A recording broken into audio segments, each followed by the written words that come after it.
kumsifu Mwokozi, Mwokozi. Sitaacha kumsifu aliye mkombozi, ayunipa wokovu wake. Sitaacha kumsifu kwa kunipa nguvu zake. Sitaacha kumsifu, sitaacha kumsifu Mwokozi, Mwokozi.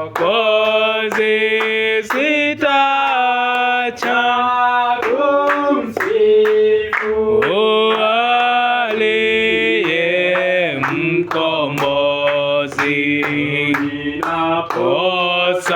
Ninaposafiri hapa, sitaacha kumsifu. Nitapofika mbingu, sitaacha kumsifu. Sitaacha kumsifu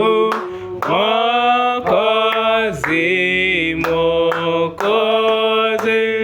Sitaacha kumsifu aliye mkombozi, kwa kunipa ufunguo. Sitaacha kumsifu kwa kunitumia nabii. Sitaacha kumsifu, sitaacha kumsifu Mwokozi, Mwokozi. Sitaacha kumsifu aliye mkombozi, kwa kunijaza Roho wake. Sitaacha kumsifu, sitaacha kumsifu Mwokozi, Mwokozi. Sitaacha kumsifu aliye mkombozi. Amen. Bwana asifiwe. Amen. Tutaacha kumsifu kwa yale ametutendea. Bwana asifiwe. Amen. Kujipata watu maalum katika kizazi hiki, watu ambao hatukustahili chochote kile. Tulikuwa tu kama watu wa kawaida, tulisaliwa tu na watu ambao hawakujulikana katika jamii, lakini katika njia moja ama nyingine mbingu ilitukumbuka na tukawa sehemu ambao ya watu speciali ambao wametengwa kutoka katika dunia. Bwana asifiwe. Amen. Bila kupoteza muda, nataka tufungue Biblia zetu katika kitabu cha Mathayo 11. Tunaanza na haya ya 2 hadi haya ya 6. Na kabla tujasoma tutaomba. Bwana wetu wa dhamani Yesu Kristo, ni jambo la kufurahisha jinsi gani Bwana, sisi ambao hatukuwa kitu katika dunia hii, na hata sasa hivi Bwana, watu wa dunia hata watuoni kama kitu, lakini Bwana ulipendezwa sana kutuchagua miongoni mwa wao Bwana. Tukiwa tumezaliwa katika jamii ya watu wa kawaida, jamii ambao Baba Mungu wetu, Baba, hatukuwa speciali, bali Mungu wetu tunasajifananisha na Ibrahimu, na kwamba alizaliwa kwa jamii ambao Baba walikuwa naomba miungu, lakini Baba ukamchagua Ibrahimu na ukamtoa Baba atoe katika hicho kizazi, na Mungu wetu ukamuita awe mteule wako wa pekee. Bwana, tunajitanisha na Ibrahimu tukijua kwamba Baba umetuita kwa ajili ya kiwango hichi speciali, kutuita tutoke katika ulimwengu na tuwe sehemu ya bibi harusi. Asante Bwana wetu, nakuja mbele zako Baba katika sehemu hii ya neno Baba, tunapoenda kuisoma. Tunajua mtu yote ameelimika Baba anaweza soma neno lako, lakini Bwana inagharimu Roho yako Mtakatifu kulifunua neno lako na kulifanya hai Mungu wetu. Bwana, chukua neno lako Baba wetu, wewe uliyefunua mihuri, ukafungua mihuri Baba, na sasa kitabu kiwazi. Hebu kikawe wazi jioni ya leo kwa ajili yetu, tukaone kile ambacho tunapaswa kuona katika maandiko na iwe sehemu ya maisha yetu. Asante Bwana, kwa maana ujumbe sio tu vitabu, ujumbe ni maisha yetu. Na Bwana, wacha kitabu hiki kifunguke ndani ya mioyo yetu na iweze kufanyika maisha. Asante Bwana, na ni katika jina la Bwana wetu Yesu Kristo tunaomba tukiamini. Amen. Amen. We are going to read in that scripture, the book of Matthew chapter 11. I want to speak about something that is here in this scripture. And now the Bible says, I read in the name of the Lord Jesus Christ. Now, when John heard in the prison the works of Christ, he sent 2 of his disciples and said unto him, Art thou he that should come, or do we look for another? And Jesus answered and said unto them, Go and shew John again those things which do hear and see. The blind receive their sight, and the lame walk, and the lepers cleansed, and the deaf hear, and the dead are raised up, and the poor have the gospel preached to them. And blessed is he who shall not be offended in me. Amen. Blessed be the name of the Lord. Amen. So my topic will be in the verse 6. Blessed is he whosoever shall not be offended of me.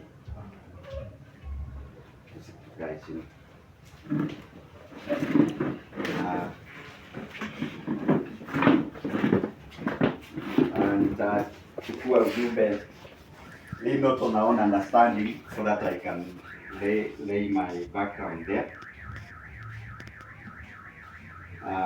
The message lean not on your own understanding that was preached in 1965 January 20th. Branham anasema John couldn't understand it, so he sent some of his disciples to find out from Jesus if he really was the one. What a dishonor to Jesus. After the prophet standing there in the water with the word of God says, I knew him because I have seen the Holy Spirit like a dove. God descending from heaven like a dove and going into him. And I have heard a voice from heaven saying, This is my beloved Son.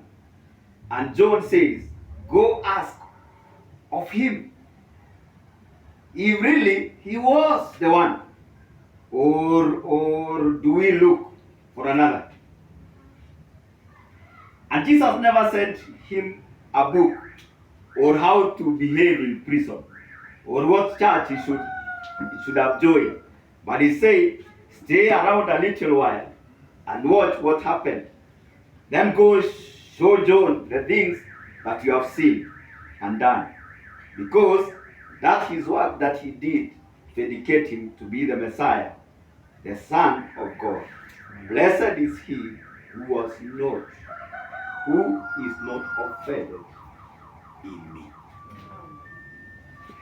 Bwana asifiwe. Amen. Ni somo ambalo kwa njia moja ama nyingine ni somo ambalo ni la kilindi sana, ambao nilipokaa chini na kuitafakari nikaona kile kiwango ambacho Mungu anatuita tufikie. Kwa sababu kumbuka, tunapozungumzia John hakuwa mtu mdogo sana. Kulingana na maandiko inasema hakuna mtu mkubwa kama Yohana. Lakini sasa kumbuka, Yohana anafika mahali ambapo yule mtu amemuintroduce, inafika mahala sasa ni kama amelitilia shaka, na ni kwa sababu ya mambo ambayo yamefanyika hapa na pale, na nabii anaelezea leaning on your own understanding, ya kwamba mara nyingi unapata uko katika roho, lakini unategemea sana vile we mwenyewe unaielewa. Sababu ungeuliza Yohana, kulingana na maoni yake, kama yeye ndiye Mesaya, alifaa kumalizana hata na hii kifungo yangu mara moja, na mimi nitoke kwa gereza na nikuwe huru. Sababu alikuwa anajua the Messiah will be so great. Lakini sasa kulingana na kuanzia kwake, alifikiria hapana, akikuja huyo, so amemintroduce huko. Lakini sasa bado akiwa kwa prison anasema hapana, si bado niko kwa gereza, na hata ni kama gerezani sasa mambo inaenda kuwa mbaya kabisa. It's like sasa mimi naenda kuuawa. But surely is he the Messiah surely? Endeni mumuulize tena kama ni yeye ama kuna mwingine tunangojea. Ndio sasa Yesu akaambia wanafunzi wake, kaeni chini hapa na muone kile kitafanyika, na mwende mwambie Yohana. Na baada ya kumwambia, umwambie amebarikiwa yule ambaye hatakwazwa na nini. Bwana asifiwe. Amen. Mara nyingi kama wateule wa Mungu, kama sasa kuna wengi, especially katika ujumbe, wengi sana, baada ya hawa watu wengine kukuja na kuleta ufumbuzi wao kulingana na kujaribu kuleta udhaifu wa nabii, wengi sana they have been offended. Amen.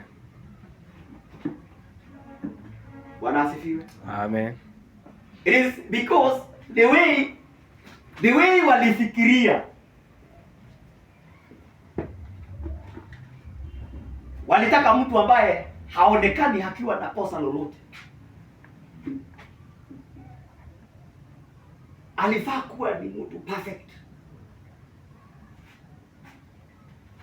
Lakini waliforget ya kwamba alikuja katika hiyo njia ambao wengi sana walipaswa wakwazike.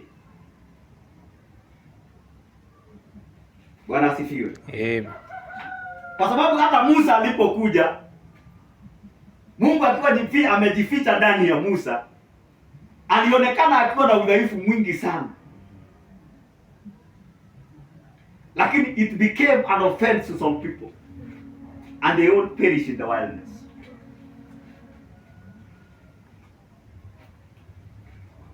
So we are living in another time. Mungu anatuambia kwamba it is not time to understand God. He did not call us to understand him. Amen. He called us to believe him. Amen. Praise the Lord. Amen. Hata nabii anasema hivyo. Bwana asifiwe. Amen. Yohana hakuweza kuelewa, na ndipo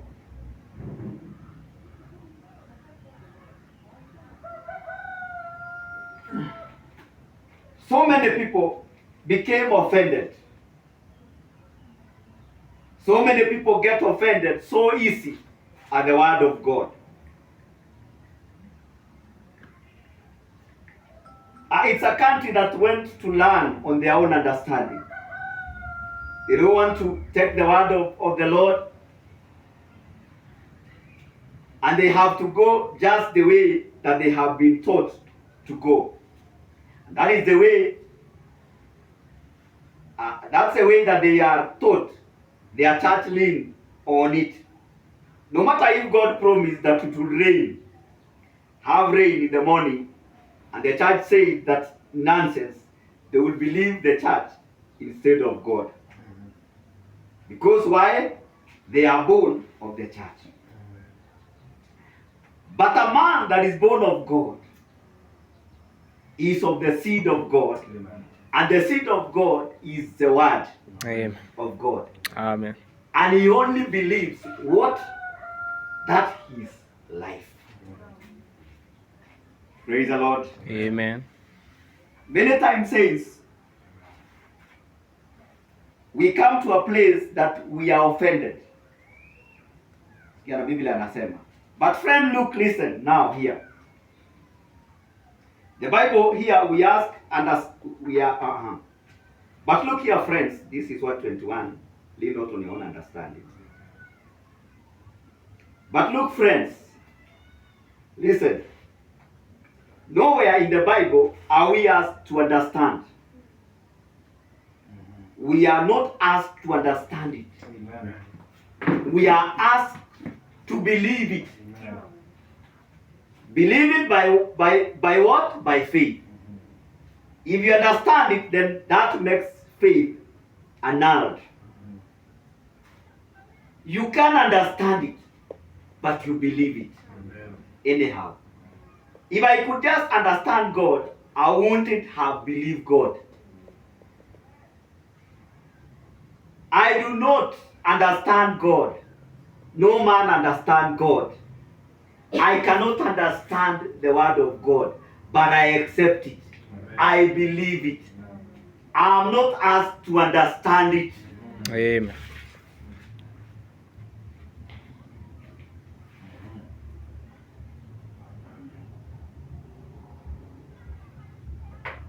Bwana asifiwe. Amen. I don't want to know seminary and all this great understanding of man's knowledge on that. I just know that the Bible says that Jesus Christ is the same yesterday, today, and forever. And I look for him in that same category. I know he promised what he would do in this day. And I look for him to do it. Amen. And he does it.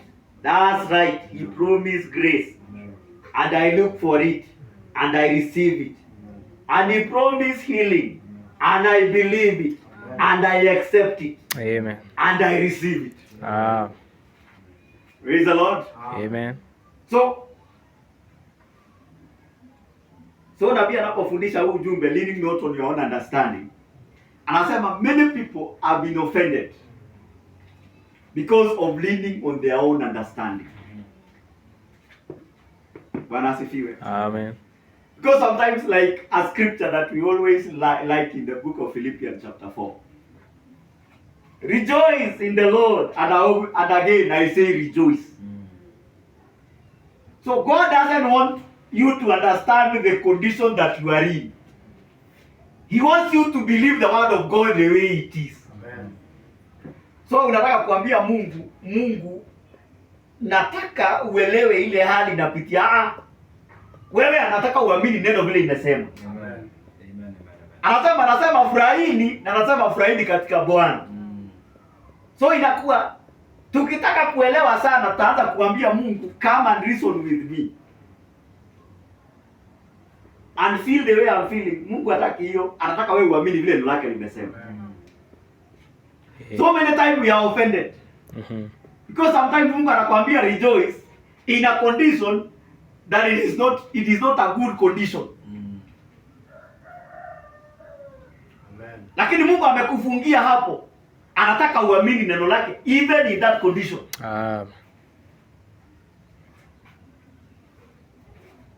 Praise the Lord. Amen. And remember, when we talk about John, we are not talking about mtu ambaye hajaamini. This was a true believer. And many times we are offended of this. Especially when a trial come on your way. And the Bible says, trials are precious than gold. So sometimes a trial comes unto you, and God is requesting from you an offering of joy. But many times you don't give that offering.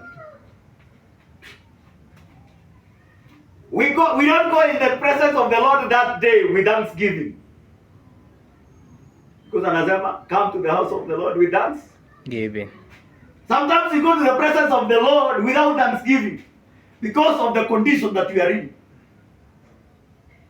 And because of leaning on our own understanding, we reach to a point we start questioning God. Why, Lord? Why, Lord? It is because of leaning on our own understanding. And when you start asking God why, it is because you are offended of Him.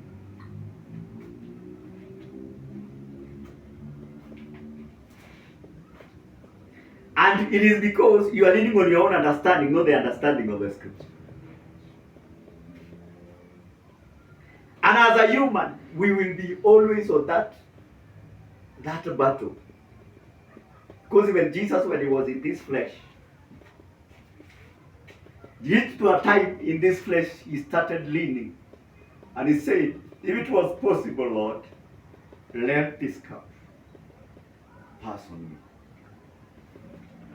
Because that was his own feeling as a human. But now He raised and said, no, but let thy will be done. So the two things were battling in there. So we can see what John was going through, and we can see Jesus. Because now there is a picture of trying to lean on your own understanding and try to bring God in your own understanding. God, I want you to understand me. No, God doesn't want you. He doesn't want you to understand. He wants you just to believe Him. Praise the Lord. Amen. The demand of God is just believe me. That is all.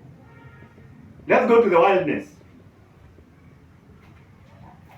Moses, God told Moses, man, a serpent of brass.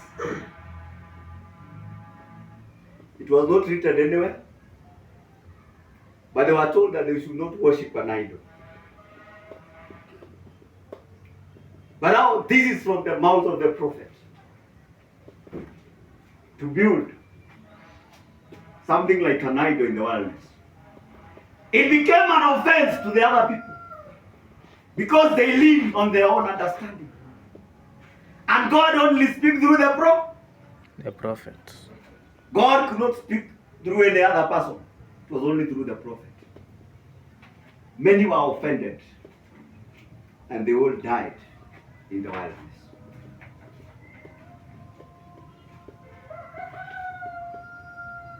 So many times comes an offense. That is why He says, blessed is he that is not offended of me.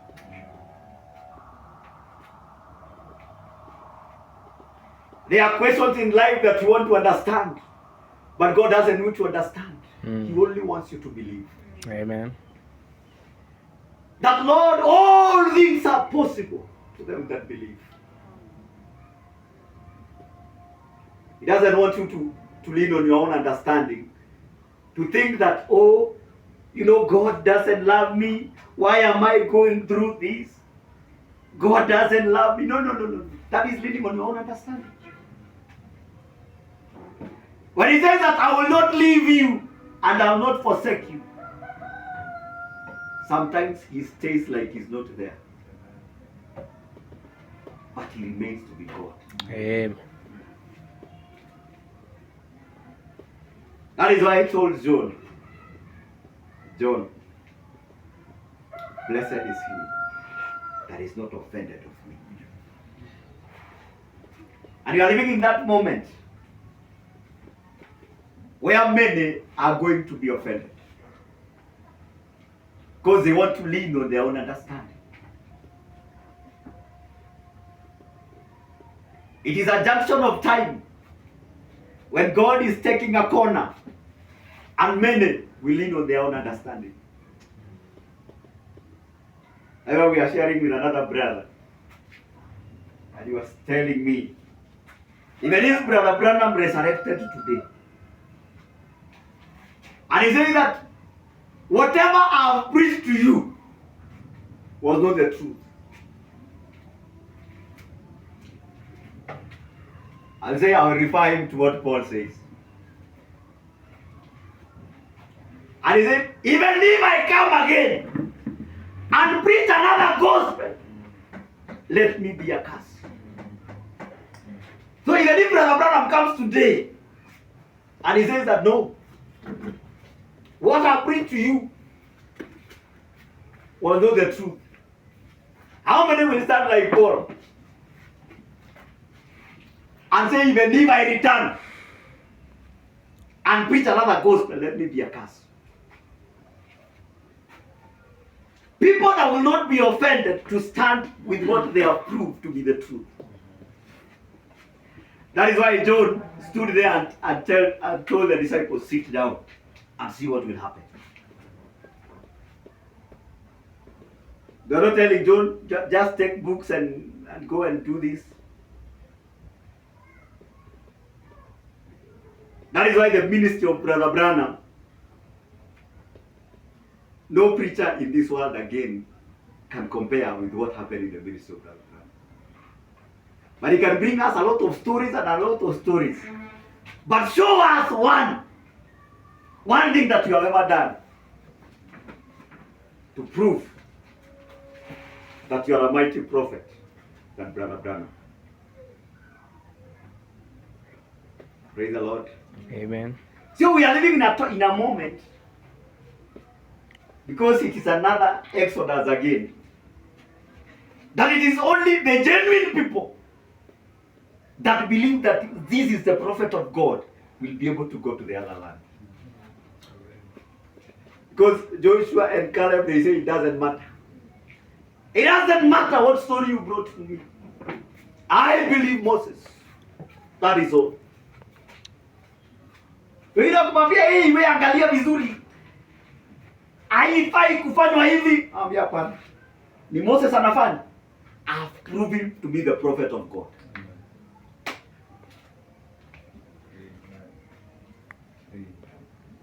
So we are in another time that each one of us should have a personal experience about the message that you have believed. Amen. But if it is just books, somebody else will come again and quote the same book and remove you out of the message. And many, let me tell you things, many are offended today and they don't know where to go. Because when they took the message and choose the side to quote, they quoted for them and they were offended of the message. And when they go to the world, they don't have a place to rest.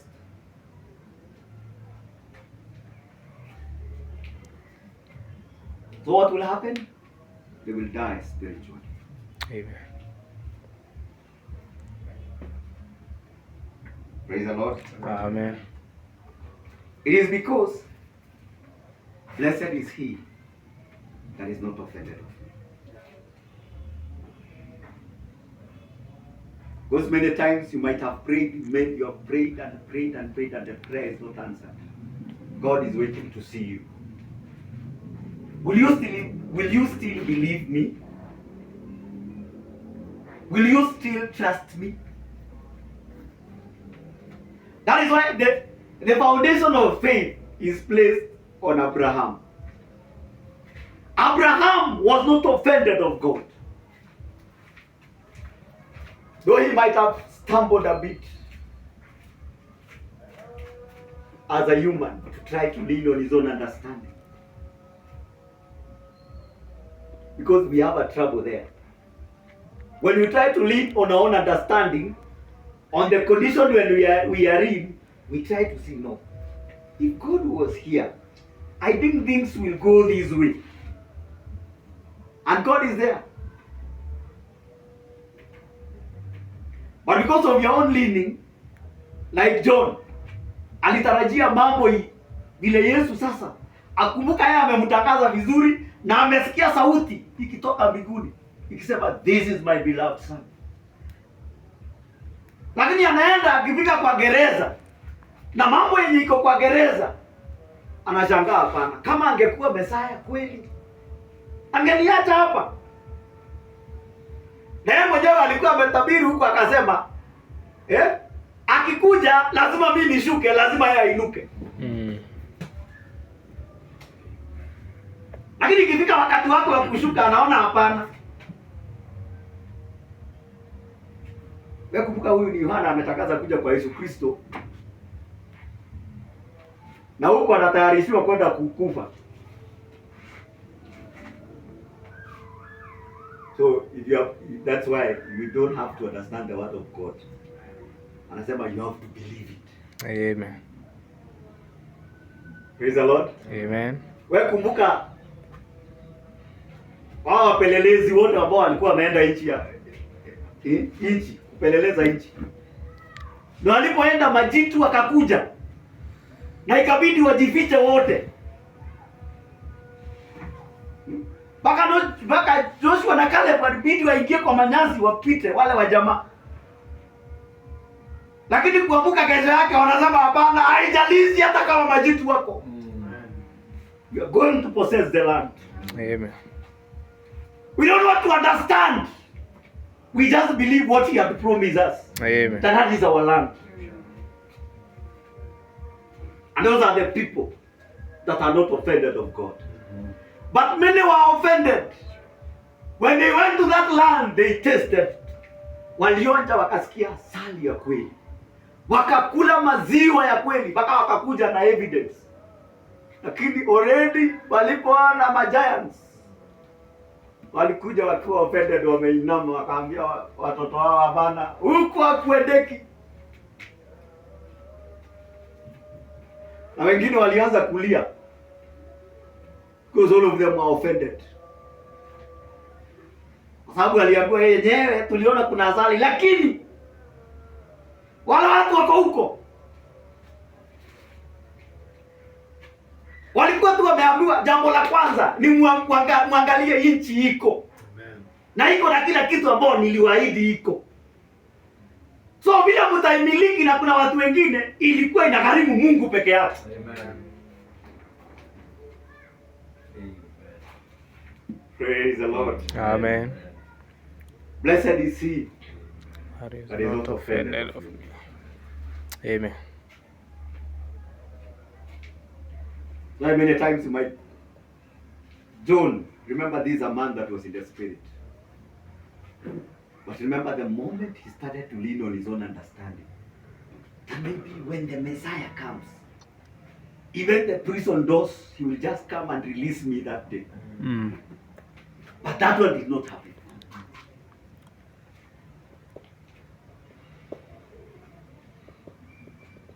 Because the will of God was not going to that direction. He was to come down so that Christ will rise. Na Mungu hakutengeneza njia ati wewe utaenda kwa tabidi ukuje utengenezewe njia kingine kazuri kwa sababu umeniintroduce. Njia yako ya kuondoka utaenda tu ile njia Mungu ameweka. There is a moment, many times, that is a scripture that is so tough to each one of us. That blessed is he that is not offended of me. And we are offended many times of Christ because of our own leaning, of our own understanding. That is why, for example, when it comes to marriage, many people are offended in marriage because when they step to marriage, they started leaning on their own understanding on how marriage should operate. So watu wanaingia kwa ndoa wanadhani tutakuwa tunacheka tu kila siku. Hakuna siku kutakotokea any commotion, mambo itakuwa tu smooth. Siku moja mambo itokea, mtu anasema mimi sikukuja huku. Mimi offended. Na uliomba na ukaona Mungu amejibu maombi na ule mtu ambaye ulimuombea amekuja, but now you are offended of that marriage. Lakini ulikuwa unashuhudia, unasema yes, I'm sure that this is the gift that God has given me. Na ukashuhudia sana. But when an offense come, you start doubting your marriage. Naanza kusema hapana, sikuwa natarajia hii. Praise the Lord. Amen. But a true believer anashikilia kile alikuwa nacho mwanzo. Anasema it doesn't matter. I saw God in the beginning of this and I'm seeing the end of it. Because an offense comes when a discouragement comes on the way. That's why the devil always wants you to doubt. Ukiweka shaka kidogo, ono lako lenye ulikuwa nalo, automatically utachanganyikiwa. Because sasa kutoka hapo ukishaweka shaka, atakuongezea mambo baada, atajenga juu ya hiyo.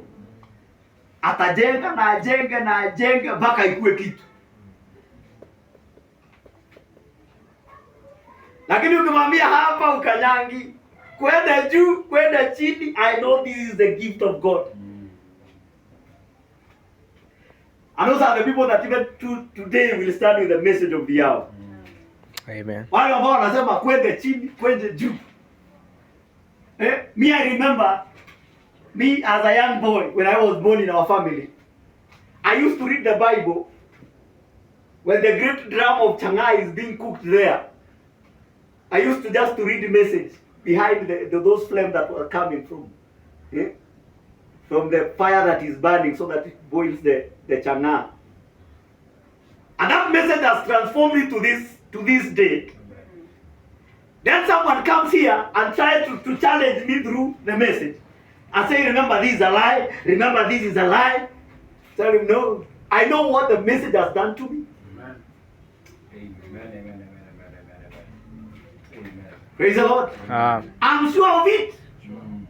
You cannot go and take me to the Bible that Bible was always there in our home. A big Bible, Kiswahili, was always there. But it not save me. Amen. That big Bible was always there. I used to read it. But it could not transform me. But when the message came, it brought a change in my life. Lazima kunatokea mtu mwingine hapa anaanza kukuambia. That's why the devil comes in such a way.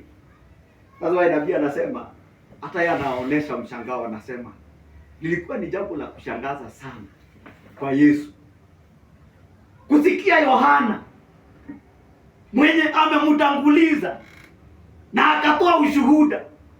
Sasa akiwa kule gerezani, naanza kwenda kwa endeni mumuulize tena. Ni kweli ni yeye. Na ni yeye kabisa, amesikia sauti ikitoka juu na akashuhudia, akasema niliona ua likitoka juu. But now the second, akikuja dakika ya pili, naanza kusema hapa, nenda muulize yeye vizuri.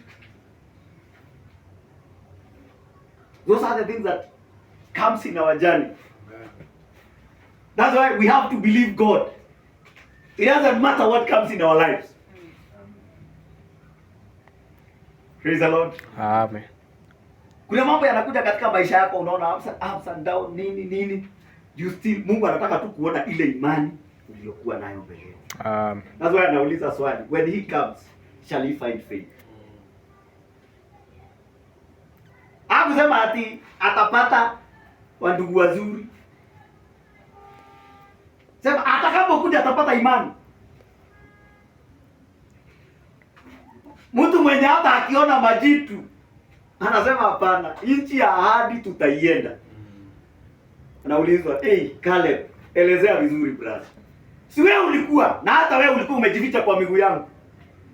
Ulikuwa umelala hapo chini, alafu sasa unakuja kuambia watu hapa, unatia watu nguvu. Na wewe mwenyewe you are sure the people we saw on the other land. Wewe unadhani ilikuwa watu walikuwa wakali sana kwa Joshua na Caleb. You are not sincere brother. You are not sincere tu. Wewe uliona aje? Hata wewe ulikuwa umejificha, tulikuwa na wewe ukijificha. Na uliona majita, alafu sasa unakuja kuambia watu ati tutaingia, How will we get into that land, brother? Explain it. Wewe uliona, hata wewe ulitoroka. Wadugu wakasikia mioyo ime. All of them, watu wakaanza kulia. People started crying in the camp because of offense. Na wadugu wamekuja mpaka na matunda. Na hapo na uhakika nchi iko na asali. Lakini sasa dakika ya pili wa jamaa waliposimama, kila mtu akaanza kulia, akasema yenyewe haiwezekani. Tuko tutaingia aje kwanza? Kama hawa jamaa walipopita, na hiyo ilikuwa ni sehemu tu ya jeshi. Haikuwa jeshi yote. Ilikuwa tu a portion ya hawa wana wa Anaki. Those are the things that always come on this journey of faith, and we are offended. So there are many junctions in our lives. Kuna mambo yanakuja katika maisha yetu, unakuwa offended. Praise the Lord. And it is a reality. Me personally, as I stand here, there is a challenge that I faced. And I wake up one morning and I told God, God, for me now, I'm not going again to pray, because you don't answer prayers. And I actually switched myself off and I slept like an unbeliever.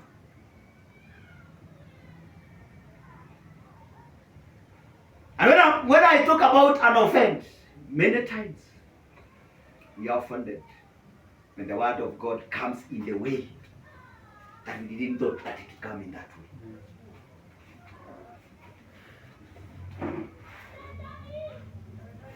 That is why when you hear that singer ambao aliimba akasema, it is well, it is well. It is because he didn't want to be offended of God. Because remember, somebody that was waiting for his children to come from the sea, then all of them perished.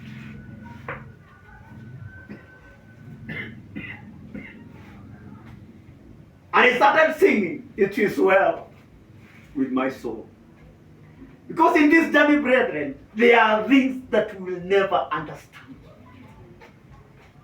That is why we cannot understand God and for him to remain God. You cannot understand God, because when you understand God, that is no longer faith.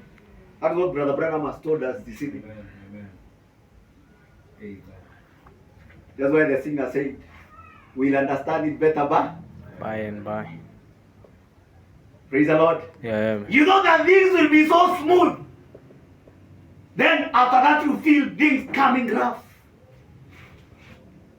The only thing you are told to do is just believe God. Believe God.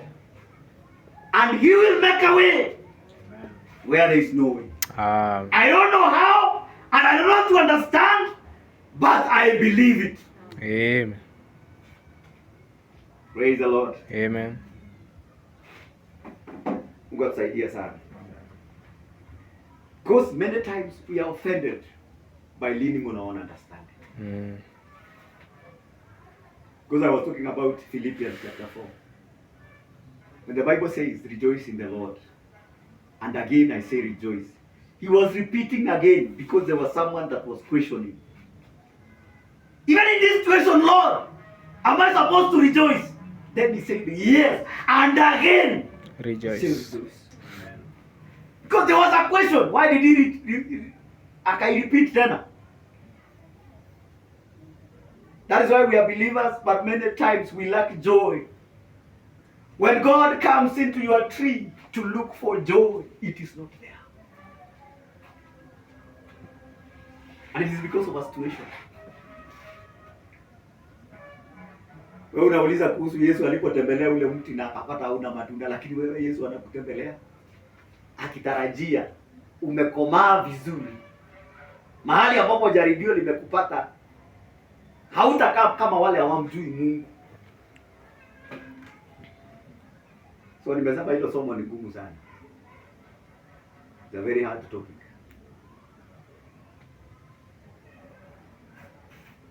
Bwana asifiwe. Amen. Acha nisome tu kwa kimoja.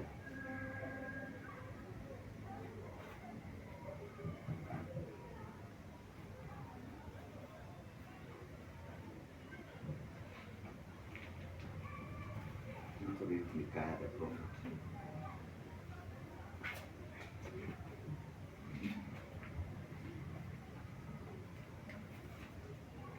Oh, what am I trying to say, friends?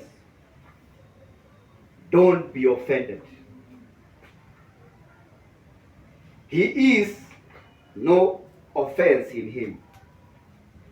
He is running right on a schedule. Yes, sir. Then the Holy Spirit led us to say last night that we are not a way back behind, neither are we advanced. We are just exactly on a schedule. This timely message that we have today. And if somebody said, oh, that day passed, and somebody like that, go tell John, your pastor, or even who it is, see, lame walk, blind see, tumor vanish, and the cancer has healed. How long is it lasting? Just as long as you believe. That's right. Amen. That's how long salvation is lasting. Just as long as you believe. Amen. So now be of good courage. Have faith in God. And Christ is not left us. Don't be offended. If he promises it, he will do it. Amen. He is right on time, just exactly as right on the schedule every moment. Amen. Praise the Lord. Amen. Don't be offended. Continue believing in him. Continue trusting in him. Amen. Praise the Lord. Amen. You know, many are offended, even in the time of Jesus, because they don't know if this person is the Messiah. How can he cry in a body? How? And you say this person is God? Many are offended, because they didn't think that God can cry, because they thought God.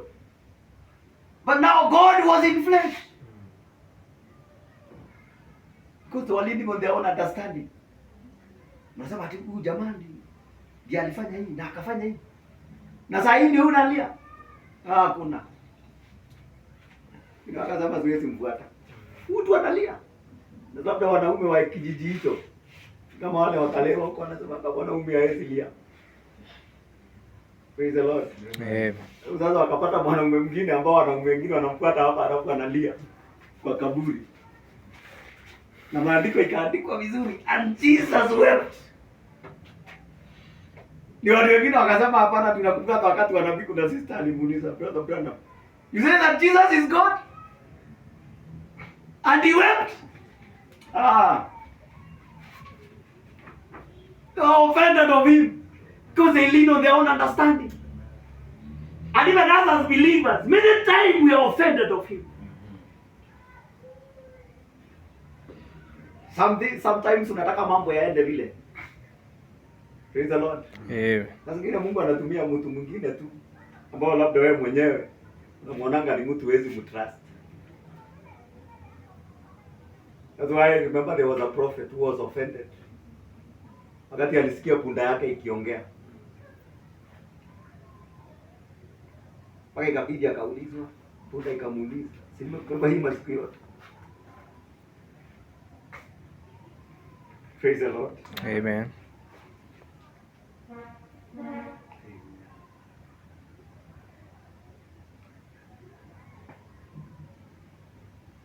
Mungu asaidie sana.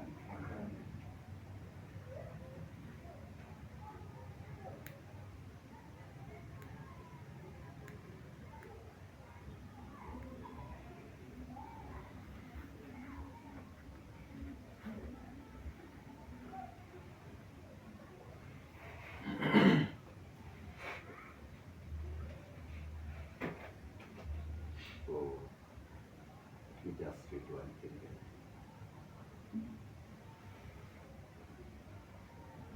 So it is so easy as children of God to be offended. Lakini amesema, blessed is he that is not offended of me.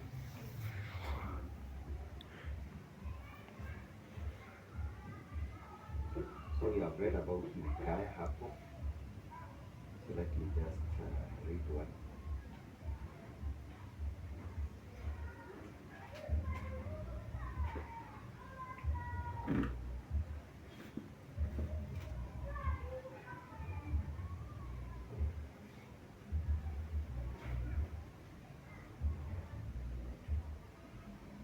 The disciples asked one time about this question.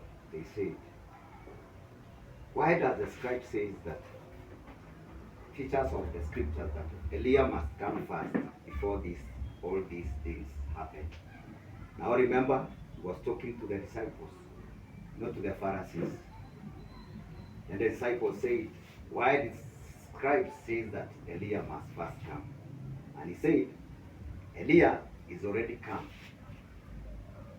And they did to him what they did to him what they listened, and you didn't know it. What if somebody you would find out in the hit tribulation period or something, you say, well, I thought the rapture would come first. See? The voice would speak back and tell you, rapture is already, and you didn't know it. As it was in the days of Noah, therein 8 souls were saved by water. So will it be at the coming of the Son of Man. People go right, just thinking they are just doing the right thing. That's all. Oh God, have mercy on us. Let us check right now in these next few nights, see where we are at. Praise the Lord. So we are living in that moment, that brother, sister, we have to be very careful and know that blessed are these people that are not offended of him. So it doesn't matter. You know, when John was in prison, he was not going through an easy journey. And there was nothing else Jesus could tell you at that moment. Just believe what the Bible says. Just believe what the scripture. You have come, you have seen. Lakini vile ulikuwa nafikiria ujumbe itakufanyia ikose kufanyika, haifai kukuoffend. Continue believing. Amen. Maana asifiwe. Ndio John aliambiwa. Sababu wengi wamekuja wakapewa hadithi nyingi and they became offended. Kwa sasa mtu anakuletea his own understanding of things. Lakini Mungu anataka tu umchukue na neno lake na umwamini vile ilivyo. Bwana asifiwe. Amen. Sababu kuna kitu Mungu amekuahidi atakufanyia. Alafu sasa inafika wakati ambapo kile kitu ambacho kinakuja sio vile ulikuwa unatarajia. So anasema amebarikiwa yule ambaye hata kwazwa na mimi. So Mungu hajatuambia tuelewe maandiko.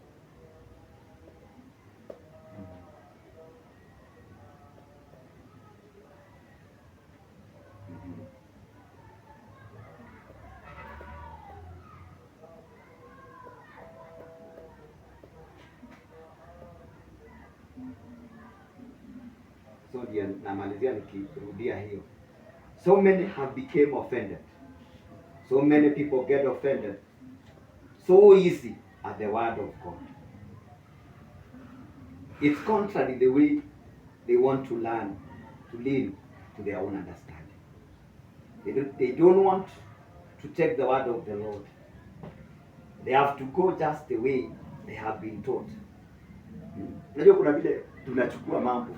Yaani Mungu akikuja atafanya hivi. Mungu akijibu maombi yangu atajibu hivi. So Mungu asipojibu hiyo njia yenye unatarajia. That is why when Jesus was born, many were offended.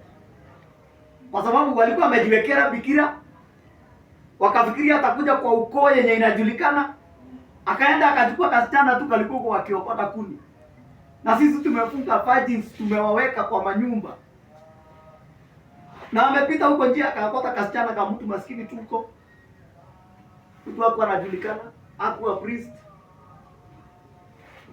So many were offended of it. It is because, yes, they were expecting the Messiah to come, but to come their own way.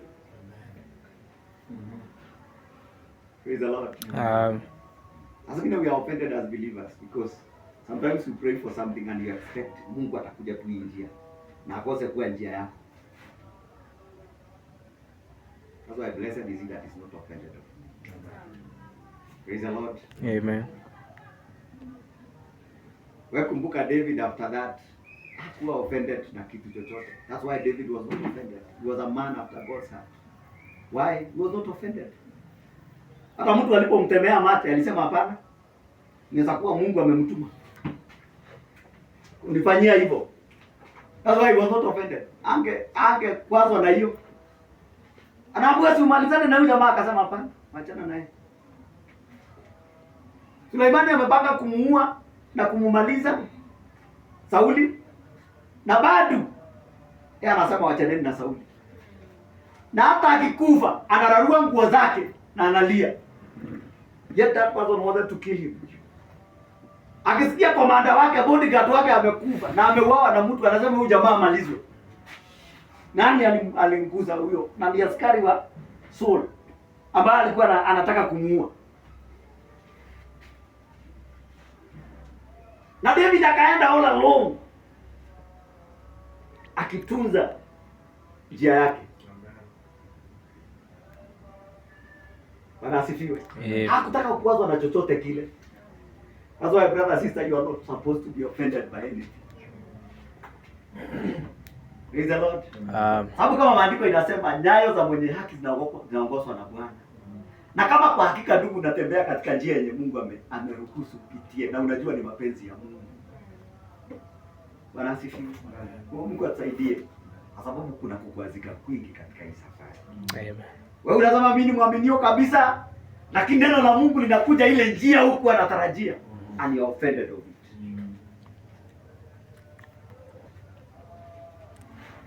That is why hata mke wa Job alikuwa offended. Na akafika mahali akaambia Job, mahali tumefika, wewe tukana Mungu au kufe. Because sasa alishangaa hii inaweza tokea aje kwa Mungu. That is why Job aliinuka kiwango na akamwambia, je, unataka utarajie mema peke yake kutoka kwa Bwana? Praise the Lord. Amen. Amen. That's why Job aliinuka na akagundua huyu mama tayari amekuwa offended. Akamwambia hapana, hatutarajii mema peke yake kutoka kwa Mungu. Praise the Lord. That's why Job hakutaka kuelewa. Alitaka kuamini Mungu vile alivyo. Lakini mara nyingi tunapotaka kuelewa, that is the moment we get offended so easily. And if we believe God, all things are possible. God bless you. Amen. I don't know why it is a hard topic, but it is for us. Praise the Lord. Because you can be offended in many things. Unapata baraka yenye Mungu amekuletea inakuja na changamoto. So badala ya wewe kuambia Mungu nipee neema, kwa sababu tayari umeruhusu hili jambo likuje, nahitaji neema yako, wewe unaanza kuwa offended na unamwambia Mungu kwa nini? And you know, automatically when you ask God a question, you question the authority of God.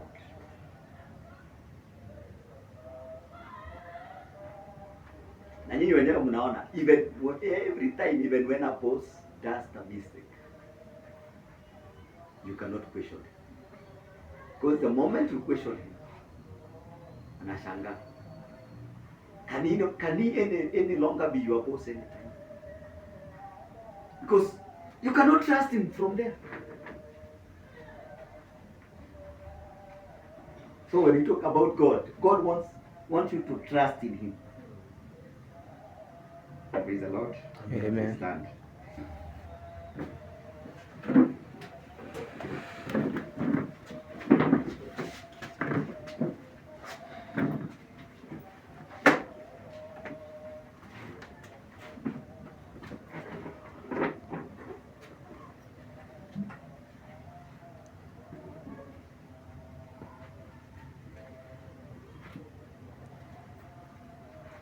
Tuwabariki sana. Tukatumbe.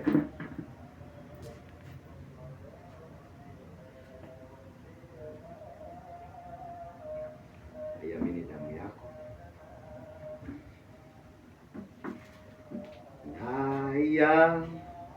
Iamini damu yako. Msalaba wako Yesu, Mwokozi wangu wa pekee, napata yote kwako,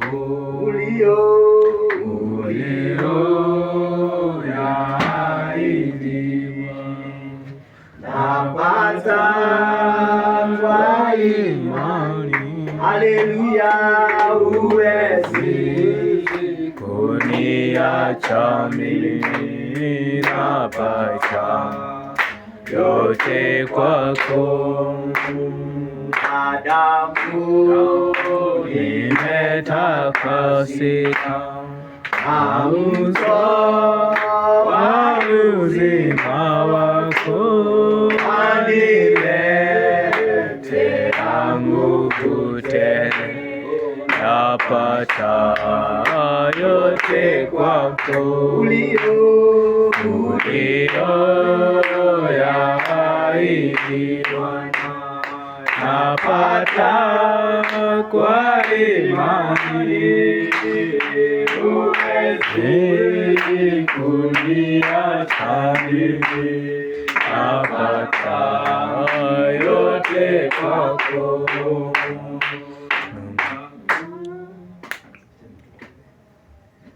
Baba wetu na Mungu wetu, katika jina tukufu la Yesu Kristo, tunakushukuru jioni ya leo na kwamba Mungu wetu katika hiyo njia ya urahisi Mungu wetu, lakini katika Bwana uzito na nguvu zake Mungu wetu, kuja Bwana kutuhimiza kwamba Mungu wetu sikuwa watu ambao Mungu wetu wanakwazika kwa sababu ya neno lako kukitimia.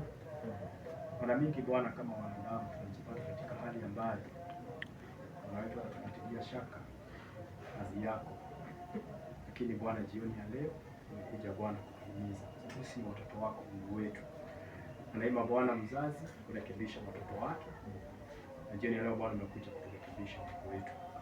Saidia tukaweze kujichunguza kila mmoja wetu Mungu wetu, mahali pale ambao tunakwazika Mungu wetu, tukaweze kujirudia tena, na Bwana tukaombe rehema kwako Mungu wetu. Na wewe Bwana ni mwaminifu katika neno lako Mungu wetu, Bwana utaweza kuturehemu. Hata hivyo Bwana turehemu Bwana jioni ya leo. Mungu wetu ukaweze kutusaidia katika hatua zetu Bwana, katika kunena kwetu Mungu wetu, katika kutenda kwetu Yesu Kristo. Bwana wetu tusikuwe na jambo lolote Bwana kuweza kuwazika, kwa sababu Bwana kazi yako Mungu wetu. Tunajiachilia mikononi mwako Mungu wetu.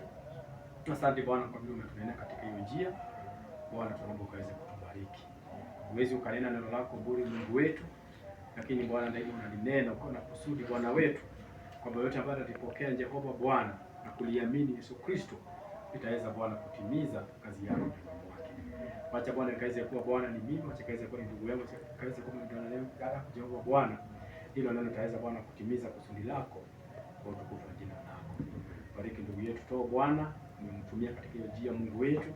Na Bwana ukambariki na ukamuongezee zaidi na zaidi Mungu wetu. Bwana bariki pia kwa familia yake Mungu wetu. Bariki sote kwa pamoja Mungu, tunapoenda kutoka Bwana tukiwa tumemaliza ibada Mungu wetu, kaongozane nasi. Na Bwana kama kutakuwa na wiki nyingine utatuleta tena katika nyumba yako, katunenee Mungu wetu. Tunaomba na kusifu jina lako. Bwana Bwana kwa sababu matoleo ambayo imetolewa mahali hapa Mungu wetu, tunayabariki kwa sababu itaenda kutenda na sifa na kuweza kurudia katika jina la Yesu Kristo tunaomba. Amen. Bariki.